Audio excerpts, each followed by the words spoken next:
할렐루야. 오늘 시편 51편의 10절에 15절의 말씀을 가지고 정한 마음이다 라는 말씀으로 한 시간 함께 말씀을 나누도록 하겠습니다. 오늘 저는 복음을 전하는 목사로서 이런 생각을 하는 때가 있습니다. 무명하고 무능하고 부족한 사람이지만 복음을 전한다는 사실 하나 때문에 어떤 때는 위대하게도 되고 굉장한 실력자인 것처럼 보이기도 하고 굉장한 능력을 가진 사람처럼 보이기도 하는구나. 그래서 복음의 위력에 대하여 감탄하는 때가 많이 있습니다. 부족하지만 그 외친 복음 때문에 수많은 사람들이 변화를 받고 인격적으로 변화되고 불량한 사람들이 선해지고 불의한 마음으로 외롭게 살아가는 삶을 보면서 복음의 위력에 대하여 늘 마음으로 느끼는 신비한 감격이 있습니다. 내 생에 가장 놀라운 사건이 있었다고 한다면 무엇일까 생각해 볼 때 여러 가지로 대답할 수 있겠습니다. 그러나 그리스도인이라고 한다면 내가 예수 믿은 것이라고, 내가 예수의 복음을 받은 것이 최대의 사건이라고 고백하게 될 것입니다. 복음이 지닌 능력이 우리를 여기까지 이끌어 주었습니다. 내가 능력 있는 사람이 되기 위하여 공부도 하고 세상 물질도 풀고 체력도 단련하고 출세도 하려고 노력들을 합니다. 공부하면 실력이 향상됩니다. 세상 물질을 가지면 금력이 생기지요. 그런데 그 힘 중에서 가장 큰 힘을 어디에서 보느냐에 따라서 자기 생의 운명이 결정되어집니다. 돈의 힘을 의지하는 사람은 돈을 벌 것이고 실력 있는 것을 최고의 힘으로 생각하는 사람은 그 힘을 보면서 실력을 쌓을 것이고 모든 힘이 하나님께 있다고 한다면 그것을 믿는다면 하나님을 믿고 하나님을 의존하게 될 것입니다. 여러분은 사람이 얼마나 선할 수 있으며 또 어디까지 악해질 수 있는가를 잘 보여주는 인물이 바로 다윗입니다. 그는 천사와도 같은 깨끗한 마음을 가진 하나님 마음에 합한 사람이었습니다. 그의 입술에는 찬양이 떠나진 않았고 그의 손에 들려있는 악기의 소리는 악한 귀신의 장난도 잠재우는 힘이 있었습니다.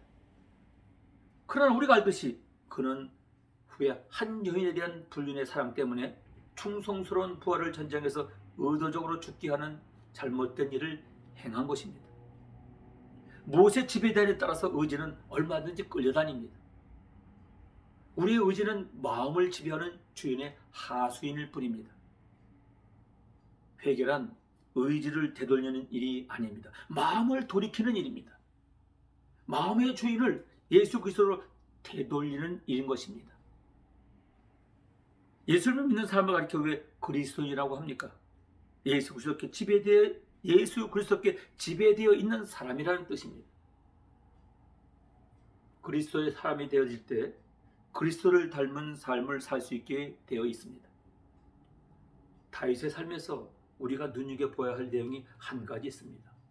하나님 왜 그를 그토록 사랑하였고 자랑하였으며 긍휼을 베풀어 줬던가의 이유를 알 수 있는데 바로 증거자의 삶을 살았다는 것입니다. 하나님의 마음을 품고 하나님의 마음을 소개하고 전하고 상담하며 권하는 일을 그는 늘 하였습니다. 전쟁터에서 그의 일은 싸우는 일만이 아니었습니다. 병사들을 위로하고 말씀으로 굳게 세우는 지도자의 모습이었습니다. 다윗이 나간 싸움터가 항상 승리할 수 있었던 것은 하나님의 은혜와 축복이기도 하지만 다윗의 아름다운 섬김이 있었기에 가능했던 것입니다. 다윗의 삶에 배어있는 그의 시를 묵상해 보기를 바랍니다. 그런 군대 장관, 그런 왕이 있는 진영과 국가가 흔들릴 수 있겠습니까? 그러나 한순간 다윗의 삶에 증거자의 삶이 포기되면서 범죄의 욕망이 그의 마음을 지배해오기 시작했습니다. 시편 51편의 분위기에서 우리는 그것을 읽을 수가 있습니다.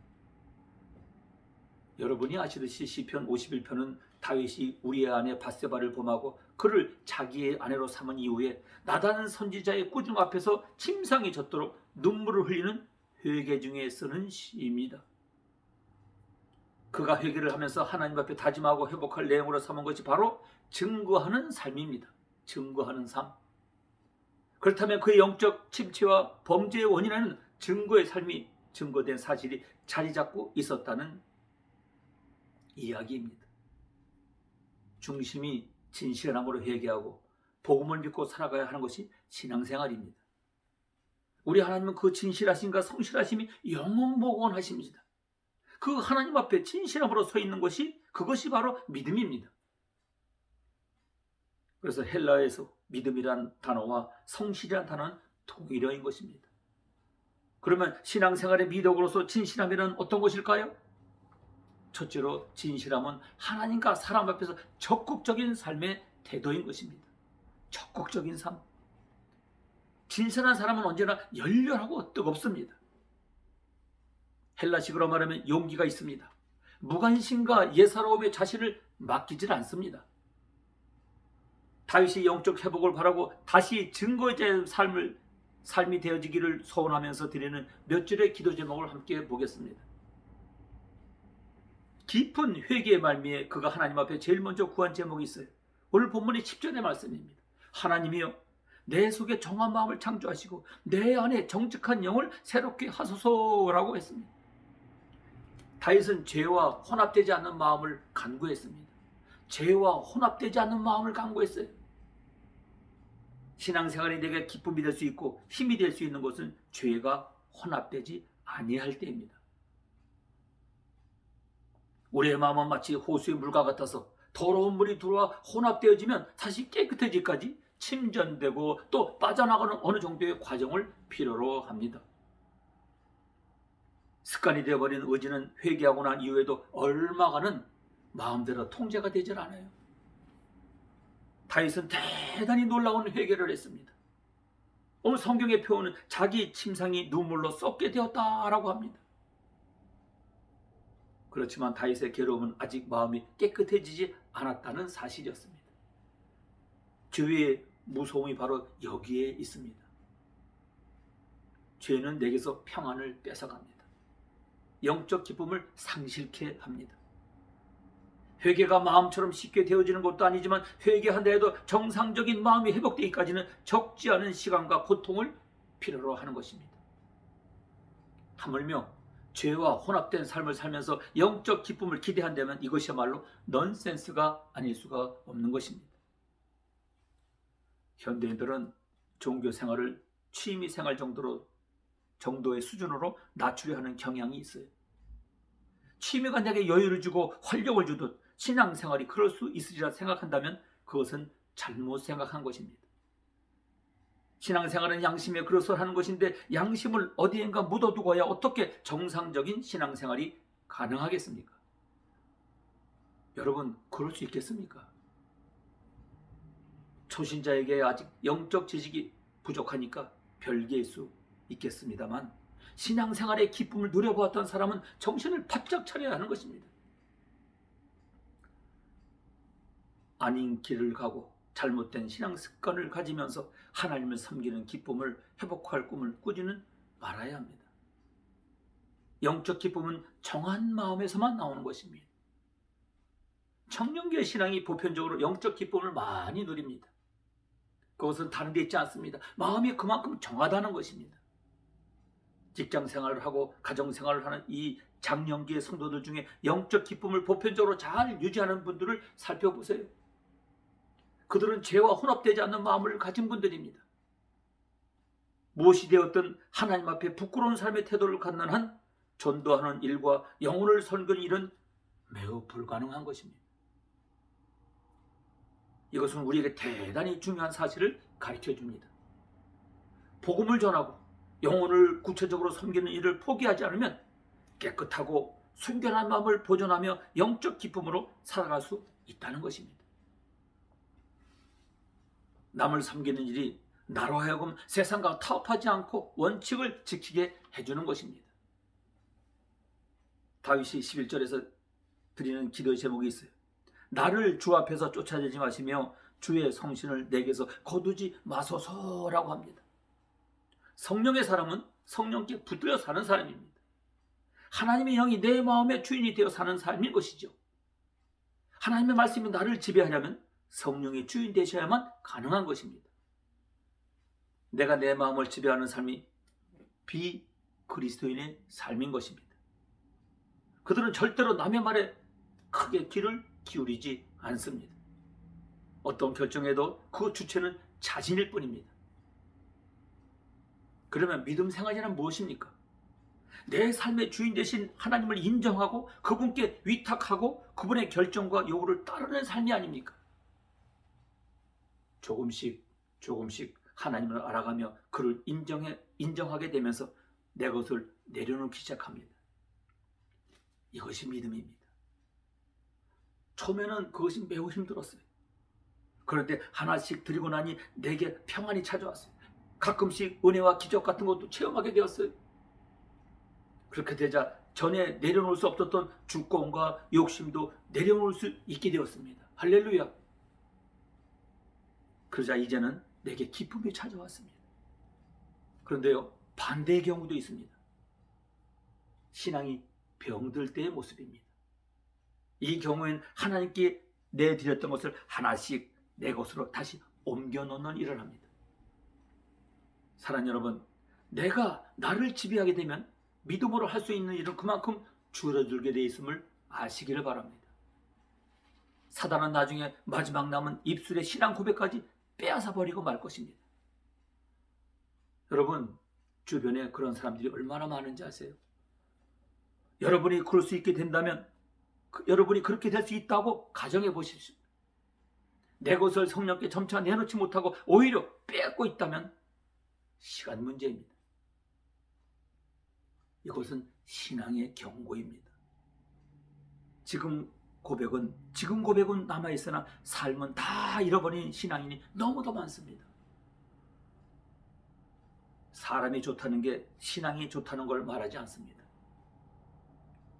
성령의 사람이 되어지면 사람이 좋아진다는 것은 사실입니다. 변화가 되니까요. 그러나 바리새인들을 보십시오. 하나님과 가장 멀어지고 있는 사람 가운데 사람에게만 좋게 하는 사람이 있습니다. 그래서 사도 바울이 갈라디아서 1장 10절에 이렇게 말합니다. 이제 내가 사람들에게 좋게 하랴 하나님께 좋게 하랴 사람들에게 기쁨을 구하랴 내가 지금까지 사람의 기쁨을 구하는 것이었다면 그리스도의 종이 아니니라 라고 사도 바울이 말하고 있어요. 제가 목사로서 여러분들에게 말씀대로 살지 않고 기도 생활하지 않고 멋대로 사는데도 좋게만 대한다면 하나님은 저를 대하여 사역자로 인정하지 않으실 것입니다. 다윗은 하나님께 벌벌 떨면서 간구한 것이 있습니다. 그는 충분히 회개했으면서도 주의 성령이 나를 떠나실까 염려한 것입니다. 10절 말씀을 보세요. 주의 구원의 즐거움을 내게 회복시키시고 자원하는 심령을 주사 나를 붙드소서라고 하고 있어요. 증거자의 삶에서 가장 중요한 힘이요 무기인 것입니다. 그것은 구원의 기쁨입니다. 구원받은 자의 기쁨은 사실에 대한 확신이고 그것은 있다가 없어질 수 있는 감정입니다. 구원받은 사실과 인정이 중요합니다. 내가 예수를 믿는다. 그가 나를 위해 십자가에 죽으셨다. 언젠가 이 사실이 믿음의 내용으로서 인정되어지고 받아들여졌습니다. 그러나 이 사실 하나만 가지고선 불신자들에게 힘있게 다가가지는 못합니다. 무엇이든지 사실에는 감정이 따라야 합니다. 당신은 나의 남편이야. 당신은 나의 아내야. 그리고 당신은 나의 아버지고 어머니다. 여기에 교류하는 감정이 없다면 관계는 아무 힘이 없는 것입니다. 하나님과 내가 관계되면서 구원이라고 하는 이 놀라운 감정의 줄이 있습니다. 나를 하나님의 자녀로 삼아주시려고 그분이 희생시킨 독생자 예수 그리스도의 보혈이 있습니다. 그러나 구원의 기쁨이라는 감정을 사실과 함께 갖고 있지 못한다면 말씀에서 감동을 누리긴 힘들 것입니다. 나아가 남에게 복음을 전하는 일은 더더욱 기대하기 힘든 것입니다. 한때 구원의 기쁨을 경험했다 해도 그것이 과거의 기쁨으로만 남아있다면 역시 복음을 증거하는 데 어려움이 있는 것입니다. 다윗은 죄악에 빠져 있는 동안 구원의 기쁨을 송두리째 잃어버린 자가 되었습니다. 복음은 감정으로서 늘 회복되어야 할 필요가 있습니다. 저는 이 메시지 안에 복음을 담으려고 애를 씁니다. 예수님이 십자가에서 나를 위해 하신 일을 다시 설명하기 위해서가 아닙니다. 처음 나온 분들이 들으셔야 할 내용이기도 하지만 구원의 기쁨과 감격은 늘 솟구치는 샘물처럼 우리에게 새로운 감동으로 적셔져야 하는 감정적 힘이기 때문입니다. 때문에 여러분도 하나님 앞에 다윗이 드린 기도를 드리셔야 합니다. 하나님, 나를 위하신 하나님의 사랑이 얼마나 큽니까? 그렇다면 주님의 그 보혈 때문에 때때로 흘릴 눈물이 있어야 하지 않겠습니까? 눈물을 돌려주세요. 눈물을 돌려주세요. 내 눈에 눈물이 마르지 않게 해주세요.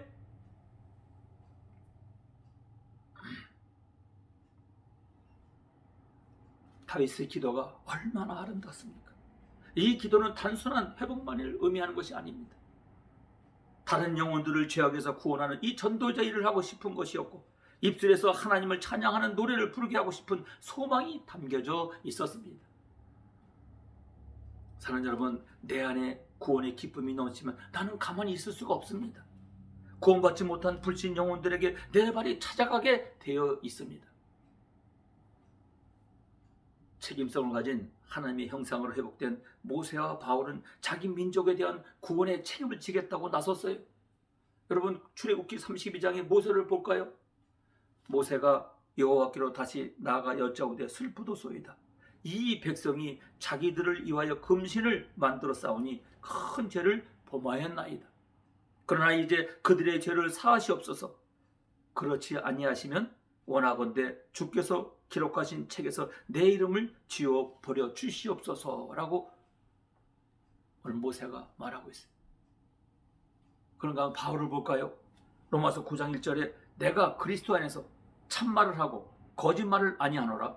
나에게 큰 근심이 있는 것과 마음에 그치지 않는 고통이 있는 것을 내 양심이 성령 안에서 나와 더불어 증거하노니 나의 형제 곧 고륙의 친척을 위하여 내 자신이 저주를 받아 그리스도에게서 끊어질지라도 원하는 바로라 라고 말하고 있습니다. 적어도 이 두 사람은 그 시대에 있어서 사람의 영혼을 가장 사랑한 사람입니다. 예수 그리스도와 아주 근접한 사람이에요. 하나님의 형상으로 구원받은 우리도 이 시대 모든 사람들에게 복음을 말미암아 빚진 자들인 줄 알고 주여 이 시대 이 사람들을 구원하여 주옵소서. 저들에 대한 나의 책임을 목숨을 다해 감당케 하옵소서라는 기도하는 차원이 우리에게도 있어야 되지 않겠습니까? 그래서 사람을 살리는 교회, 영혼 구원 전도 정신으로 우리는 그리스도를 닮아가는 믿음의 공동체가 되기 위해서 복음의 잠재력을 마음껏 발휘해야 되지 않겠습니까? 저도 전도사 시절에 마음이 너무 뜨거워서 성경을 들고 이것저것 다닌 적이 있습니다. 여러분, 오늘 누군가를 전도하기 위해서 앞서 다윗이 드린 이런 기도를 드려보신 적이 있으십니까? 오늘 드리셔야 합니다. 그리고 메마른 감정을 뒤엎는 일에 관심을 가지셔야 합니다. 오늘 주변에 메마른 감정을 가진 분이 너무나 많아요. 15절의 말씀을 봅니다. 주여 내 입술을 열어주시고 내 입이 주를 찬송하며 전파하리이다 라고 했어요. 전도자의 입술은 자신의 입술이 아닙니다. 하나님께서 사용한 도구일 뿐입니다. 하나님이 내 입술을 도구 삼아주신다는 사실 앞에서 감사하게 될 때가 얼마나 많은지 모릅니다. 어떤 때는 피곤하고 둔한 입이 될 때가 있습니다. 설명이 전혀 안 돼요. 답답함을 느낄 때도 있습니다. 그래서 사도 바울은 교회 성도들에게 입술에 대한 기도 부탁을 종종 했던 것입니다. 오늘 우리가 세상에서 나름대로 꿈을 펼치며 살아감이 중요하지만 그 안에서 창조주 하나님의 뜻을 실천하며 사는 일은 더더욱 중요한 것입니다. 그래서 복음을 전하며 사는 자들에게 남이 갖지 못하는 인생의 행복을 선물로 주셨어요. 오늘 여러분도 복음을 소유한 자로서 이 행복을 포기할 수가 없는 것입니다. 전도는 결코 부담이 아닙니다. 기쁨의 표현이 되어야 합니다. 여러분이 초청자가 되고 전도자가 될 때 자연스럽게 기쁨을 소유한 자로 바뀌어질 것입니다. 오만불손하게 교만한 모습으로 살았던 것을 하나님에게 고백할 때 죄악과 사탄의 얽매였던 나에게 너는 자유자다. 나 하나님의 아들아, 나 하나님의 딸이다 라고 선포하기 위해서 지금도 회개하라고 명령하고 계십니다. 마지막으로 회개란 지금 다시 시작할 수 있다는 것입니다. 지금 다시 시작할 수 있다. 하나님이 다시 기회를 주시겠다는 것입니다. 그러하기에 모든 것을 새롭게 할 수 있다는 뜻입니다. 여러분, 우리는 회개의 영으로 하나님 앞에 서야 합니다. 그래야 오늘 또 성숙해지는 것입니다. 그래야 오늘 새롭게 되는 것이고 어떤 경우에도 주님과 함께 우리의 나아갈 길을 갈 수 있게 되는 것입니다. 하나님께서 귀한 성도님들 한 분 한 분 모두에게 회개하는 영을 허락하셔서 모두가 하나님을 높일 수 있기를 간절히 바랍니다. 그래서 이 땅의 모든 세계를 하나님이 주신 선물로 받고 겸손한 마음으로 감사하며 살아가는 주님의 귀한 자녀들이 되기를 주님의 이름으로 축복합니다. 할렐루야.